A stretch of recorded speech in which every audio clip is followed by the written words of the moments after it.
Praise the Lord. Greetings to you all, the precious name of our Lord and Savior Jesus Christ. It's a great privilege to share the word of God. ప్రభు అయిన యేసుక్రీస్తు నామమున మీ అందరికీ శుభములు తెలియజేస్తున్నాను. ఈవేళ wedding days and birthday celebrate చేసుకునే వారందరికీ I wish you many more happy returns of the day. ఈవేళ బైబిల్ మనము చదువుకుందాం. Now we will read Bible in English. The book of Hosea, first chapter, verse 2 and 3. When the Lord began to speak by Hosea, the Lord said to Hosea, Go and take yourself a wife of harlotry and children of harlotry, for the land has committed great harlotry by departing from the Lord. So he went to took Gomer with the daughter of Diblaim, and she conceived and bore him a son. Praise the Lord. హోషేయ గ్రంథము మొదటి అధ్యాయము 2-3 వచనాలు చదువుతున్నాను, దయచేసి విన్నాం. నీవు పోయి వ్యభిచారము చేయు స్త్రీని పెండ్లాడి వ్యభిచారం వల్ల పుట్టిన పిల్లలను తీసుకొనుము అని ఆయన హోషేయకు ఆజ్ఞ ఇచ్చెను. కాబట్టి అతడు పోయి దిబ్లయీను కుమార్తె అయిన గోమెరును పెళ్లి చేసుకొనెను. ప్రార్థించుకుందాం. సర్వశక్తి కృపా కనికరగల ప్రభా, నాయన నీ అపారమైనటువంటి ప్రేమకై నీకు వందనములు స్తోత్రం చెల్లిస్తున్నాం. నాయన ఈ యొక్క బైబిల్లోని వాక్యంను మేము ధ్యానించుకుంటుండగా మా జ్ఞానం సరిపోదు ప్రభా.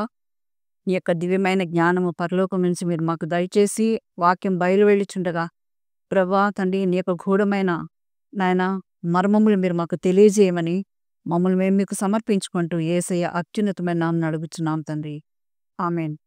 ఇక్కడ మనం చూసినట్లయితే ఒక ప్రవక్తని మనం చూస్తున్నాం. అతని పేరు హోషేయ.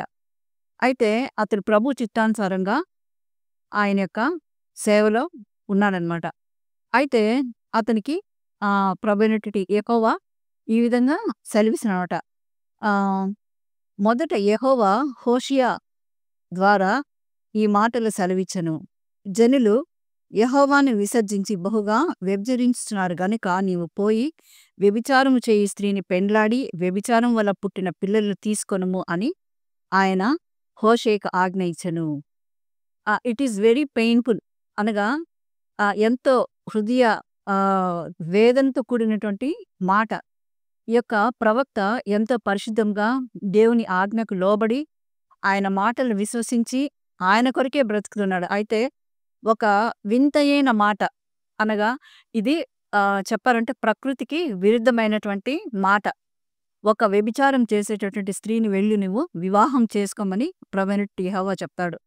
అయితే అతడు దేవుని యొక్క మాటకు లోబడి దేవుని యొక్క స్వరానికి ఆయన విధేయుడై ఒక స్త్రీని, అనగా వారి తండ్రి పేరు కూడా ఇక్కడ వ్రాయబడి ఉన్నది, దిబ్లాయిము కుమార్తె అయిన గోమెరును అతడు వెళ్ళి మ్యారేజ్ చేసుకుంటాడనమాట. మ్యారేజ్ చేసుకున్న తర్వాత తిరిగి 3 పిల్లలు వారికి సంతానంగా పుడతారు. అయినప్పటికీ ఆమె తన యొక్క భర్తకు ఆమె మోసం చేస్తూనే ఉంది. ఈ విషయము హోషేయ గారికి కూడా తెలుసు. అయినా కూడా ఆమెను క్షమిస్తూనే ఉన్నాడు. ఒకానొక రోజు పిల్లల్ని, భర్తను, కుటుంబాన్ని, సమస్తాన్ని ఆమె విడిచి వెళ్ళిపోతుంది. అప్పుడు ఈ యొక్క హోషేయ అన్నటువంటి ప్రవక్త ఆ పిల్లల్ని దగ్గర తీసుకొని వారిని పెంచుతూ ఉంటాడనమాట. అప్పుడు అతనికి ఒక విషయం తెలుస్తుంది. ఆమె ఇల్లు విడిచి వెళ్ళిపోయినప్పటికీ ఆమెను ఎవరో వేరొకరికి అమ్మేస్తున్నారు అనే విషయము అతనికి తెలుసు అనమాట. అప్పుడు తిరిగి ప్రభువు మాట్లాడతాడు, నీవు వెళ్ళి నీ భార్యను కొనుక్కో, ఆమెను కొనుక్కొని ఇంటికి తీసుకురమ్మని చెప్తాడనమాట. ఆ యొక్క వేలంలో లేక ఆ యొక్క సంతలో ఈమెను అమ్మేటటువంటి సమయంలో తిరిగి హోషేయ వెళ్ళి ఆమెను కొనుక్కుంటాడనమాట. ఎక్కువ మొత్తాన్ని ఇచ్చి ఆమెను ఏవి కూడా కోసం చేయడు, ఏవి కోపంగా కూడా మాట్లాడు. జస్ట్ ఇంటికి వెళ్దాం పదా అని, ఇంటికి రా అని చెప్పి అతడు చెప్తాడనమాట. అది మానవుల ఊహకు అందనటువంటి బహు గొప్ప ప్రేమ. అది డివైన్ లవ్ అని మనం అనవచ్చు. అయితే ఇతను ఇంటికి తీసుకొని వచ్చినప్పుడు ఆమె పశ్చాత్తాపడి తిరిగి కుటుంబము, పిల్లలతో కలిసి అతని యొక్క ప్రేమను అర్థం చేసుకున్నట్లుగా మనం చూస్తున్నాం.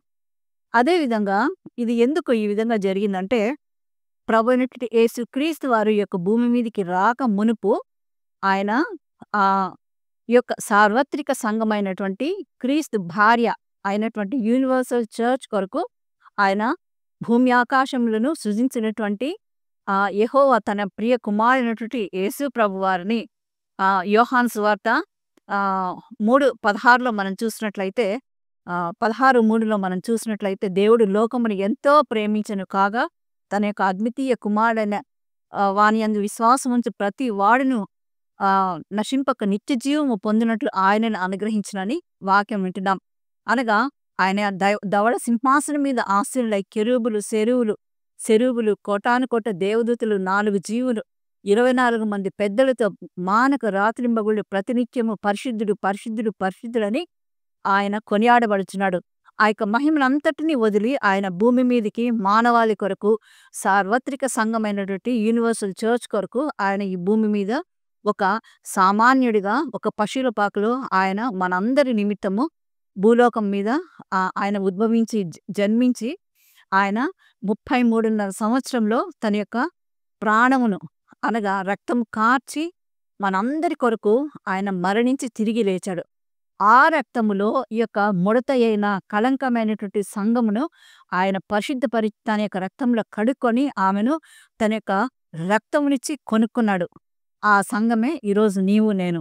అనగా క్రైస్తవులుగా ఉన్నటువంటి వారు లేక యేసుక్రీస్తును అంగీకరించిన ప్రతి ఒక్కరూ కూడా క్రీస్తు రక్తంలో కడగబడిన వారు, యేసుక్రీస్తు రక్తంలో కడగబడిన వారు ఆయన యొక్క ప్రేమను మనము రుచి చూడవచ్చు.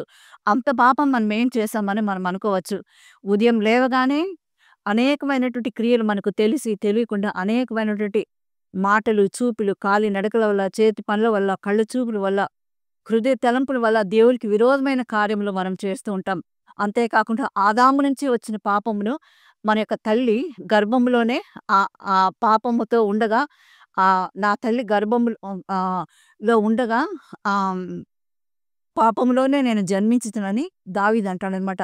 ఆ విధంగా ఆదాము నుంచి వచ్చినటువంటి జన్మ పాపము మన యొక్క కర్మ పాపమును అది ముడత అయిన కళంకమైన ఆయన రక్తంలో కడిగి మనల్ని పరిశుద్ధపరిచి తనకు పవిత్రమైన సంఘంగా ఆయన ఏర్పరచుకోవడానికి ఈ యొక్క హోషేయ గారిని ఒక ఎగ్జాంపుల్గా చూపించాడనమాట. అనగా మనిషి ప్రతిరోజు ఏదో ఒక విధంగా తప్పు చేస్తూనే ఉంటాడు, క్షమాపణ తిరిగి పొందుతూనే ఉంటాడు. అయితే దేవునికి ముఖాముఖిగా కెరూబులు ఆయన చూస్తూ ఆయన యొక్క సన్నిధిలో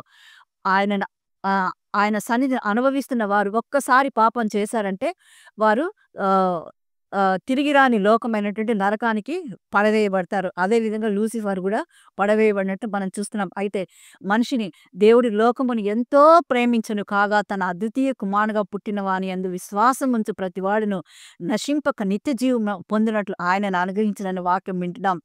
God so loved the world and he gave his only begotten son, whosoever believeth in him they will not perish, they will have eternal life అని మనం వింటున్నాం. కాబట్టి ఈరోజు అంత ఎక్కువగా హోషేయ తన యొక్క భార్యను ప్రేమించిన విధం కంటే ఎక్కువగా మనల్ని ప్రేమించి ఆయన రక్తం కార్చి మన కొరకు చనిపోయి తిరిగి లేచి మన కొరకు పరలోకంలో స్థలం సిద్ధపరచునన్నాడు.